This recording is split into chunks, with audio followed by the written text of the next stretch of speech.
This day in history, July 4th, death of Swami Vivekananda in 1902.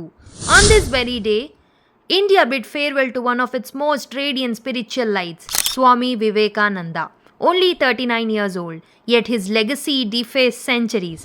A monk, a thinker, a firebrand patriot who didn't just preach religion but redefined the idea of India itself. A disciple of Sri Ramakrishna Paramahamsa, Vivekananda was no ordinary monk. He gave India a new voice, bold, spiritual, and modern, all at once. He called upon Indians to awaken not just politically, but spiritually and culturally. In 1893, when he stood before the world at the Parliaments of Religions in Chicago and began with, "Sisters and Brothers of America," he wasn't just introducing Hinduism, he was introducing India's soul to the world. Back home, he laid the foundations of the Ramakrishna Mission, an institution that wove together education, selfless service, and the highest ideals of nation spirituality.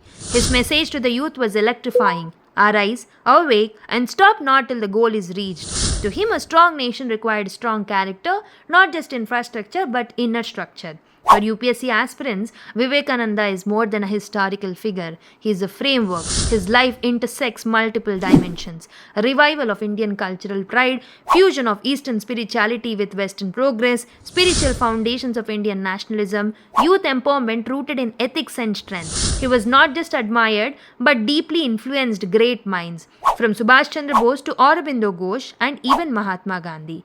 Though he left his physical form on July 4, 1902, his thoughts remain timeless. His dream, an India that is fearless, wise, rooted in its ancient soul, but soaring towards modern greatness. So today, pause and reflect. Are we living up to that dream? Can we carry forward his call to awaken? Not just ourselves, but a nation. For more such timeless inspirations, stay tuned to the This Day in History UPSC edition.